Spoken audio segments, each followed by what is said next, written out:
जिस दिन आप अपने मन में ये बात रख लोगे कि सब काम मेरा राम जी की कृपा से हो रहा, उसी दिन आपका काम कभी बिगड़ेगा नहीं, क्योंकि आपका काम राम के हाथ में चला जाएगा। राम की कृपा से फिर सारा काम स्वयं हो जाएगा। पर एक बार राम जी के हाथ में सौंप कर तो देखिए बागडोर, कि प्रभु आप ही सब करने वाले हैं, आप ही सब कराने वाले हैं। तो जिस दिन आपके मन में ये भाव जग जाएगा, उसी दिन आपका सारा काम स्वतः ही राम जी के कृपा से पूरा हो जाएगा। अब मेरे राम जी का राज्य बहुत सुंदर है, और कहते हैं बंदर भालू बहुत समय तक रुके रहे। अब एक दिन भगवान राम ने सारे बंदर भालुओं को बुलाया और कहा, हे सखा, अब आप लोग अपने अपने घर जाइए। बहुत समय हो गया, बहुत समय से आप सब यहाँ पर अयोध्या में रुके रहे। अब मेरा राज तिलक हो गया, अब अपने अपने धाम जाओ। तो आज भगवान ने अपने हाथों से जितने भी उनके सखा थे बंदर भालू, सबको वस्त्र पहनाया, सबको अपने हाथों से आभूषण पहनाया, सबको भगवान सजा रहे और अपने वस्त्र अपने आभूषण दे दे करके भगवान ने सबको उपहार दे करके विदा किया। अच्छा, हनुमान जी का काम क्या है कि जैसे कोई घर पे आता है ना, तो एक दो घर के बच्चों को बड़े कह देते, सुनो जो भी जाए ना तुम उसको छोड़ के आना। तो हनुमान जी की ड्यूटी लगी है, वो जाते हैं अयोध्या की सीमा तक पहुंचा के आते। अब राम जी सबको विदा कर रहे, विभीषण जी को विदा किया, केवट को विदा किया, निषाद जी को विदा किया, जितने भी सखा थे नल नील को विदा किया, दधिमुख केसरी निषट शठ जामवंत, सबको सब जा रहे हैं। राम जी को प्रणाम करके मुड़ मुड़ के देखते हैं, प्रणाम करते। राम जी ने कहा, जाओ सदा सर्वगत सर्वहित, किसी से डरना मत, सदैव मेरा स्मरण करना और मुझसे प्रेम करना, और कभी जब मेरी याद आए तो आप सब लौट कर अयोध्या आ जाना। सब अपने अपने धाम जाने लगे, लेकिन अंगद जी कोने में बैठ करके रो रहे हैं।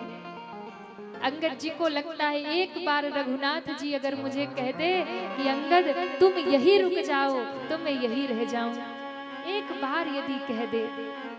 अंगद बैठ रहा नहीं डोला, प्रीति देखी प्रभु ताहि न बोला। अंगद जी का प्रेम देखकर भगवान ने कुछ नहीं कहा, सबको विदा कर दिया।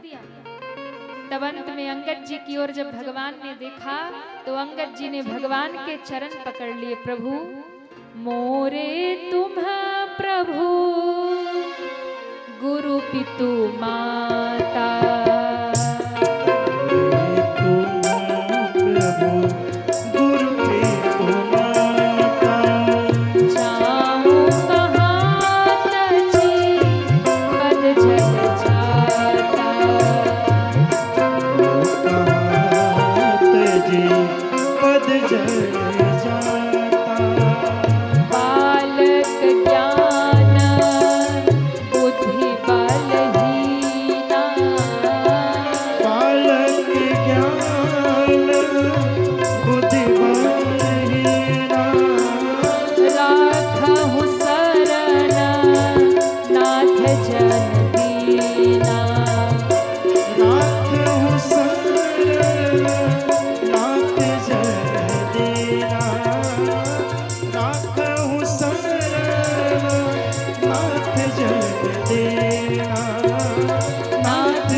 रघुनाथ जी के चरणों से, राम जी के चरणों से लिपट गए। प्रभु मोरे तुम प्रभु गुरु पितु माता, जाऊं कहाँ तजी पद जल जाता।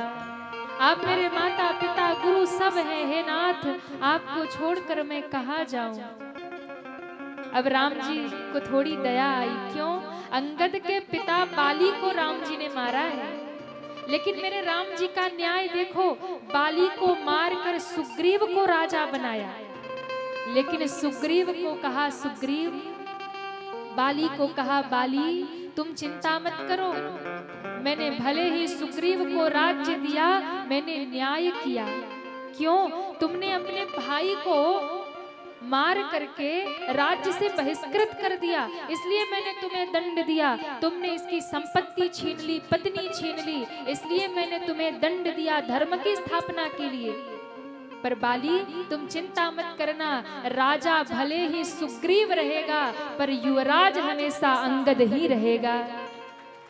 युवराज का पद अंगद को दिया और आगे आने वाले राजा अंगद बनेंगे। ये मेरे राम जी का न्याय है। ऐसा नहीं कि सुग्रीव को राजपाट दिया, बाली को मार दिया, तो बाली को भगवान ने उस पर कृपा नहीं की।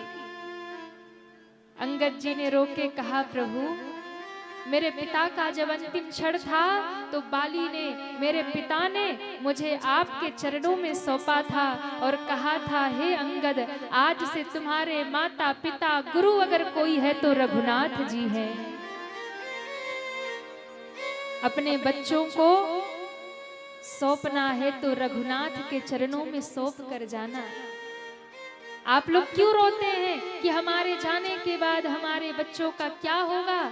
उन्हें अच्छे संस्कार दीजिए, धर्म के मार्ग पर चलने का राह दीजिए और जाते जाते उन्हें रघुनाथ के चरणों में सौंप जाइए। ये सनातन परंपरा है। अंगद जी ने कहा, आप सब हैं। भगवान ने कहा, सत्य है, मैं ही सब हूँ। तो प्रभु आप मुझे रख लो, मैं आपकी अयोध्या की नीच से नीच सेवा करूंगा। नीच टहल गृह कै सब करी हूँ, पद पंकज बिलो की भवतरी। मैं आपके चरणों की सेवा करूंगा, भवसागर से पार हो जाऊंगा। अस कहीं चरना पर हो प्रभु पाही,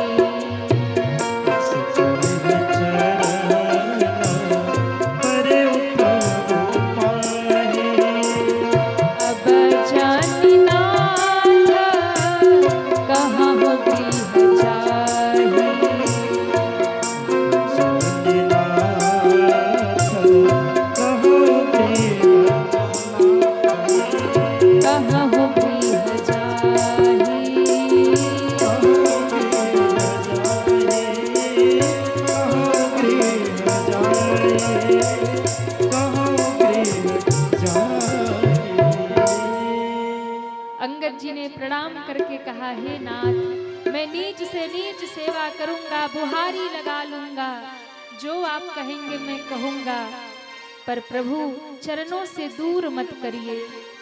अस कहीं चरण पर हो प्रभु पाही, अब जनी नाथ कहूं गृह जाए। मुझे घर जाने के लिए मत कहिए। भगवान ने उठा करके अंगद को हृदय से लगाया।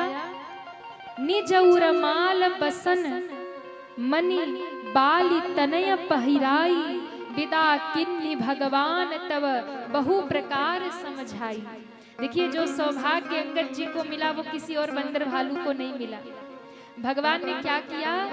उठाकर हृदय से लगाया। निजउर माल बसन, भगवान ने अपने वस्त्र उतार करके अंगद जी को पहना दिया और अपने गले का हार उतार कर अंगद के गले में डाल दिया और कहा, हे तात, जाइए, आप बहुत प्रकार से भगवान ने समझाया, जाकर के अपने कर्तव्य का निर्वाह करो। अंगद, अपना राज्य संभालो। मैंने जो तुम्हारे पिता को वचन दिया वो पूरी करो। मेरा स्मरण करते रहना और कभी मेरी याद आए तो अयोध्या चले आना। अयोध्या का राज दरबार तुम्हारे लिए खुला है। हनुमान जी की ओर देखा, बोले जाओ पहुंचा के आओ। हनुमान जी ने कहा, अंगद जी चलिए। बार बार अंगद हृदय प्रेम नहीं थोरा, फिर चितवत राम की ओरा।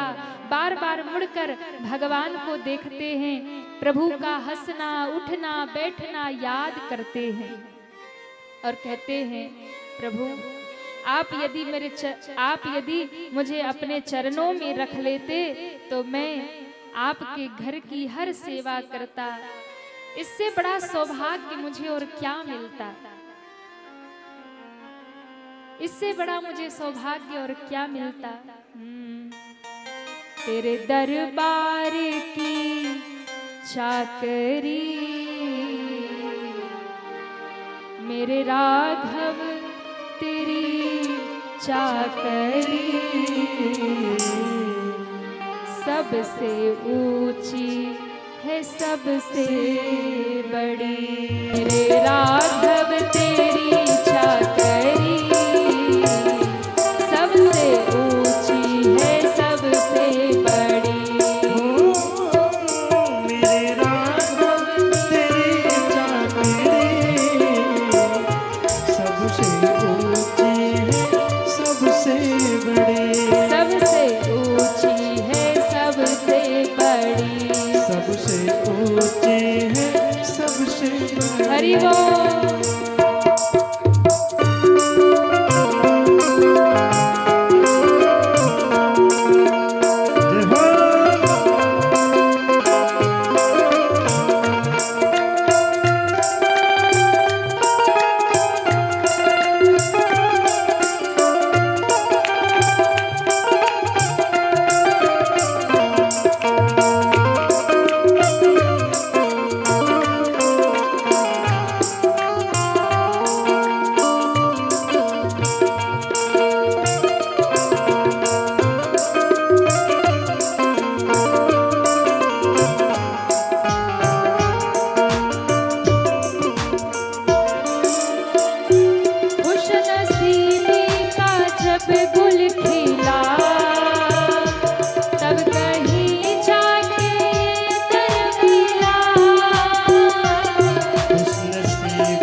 रामचंद्र भगवान की जय हो।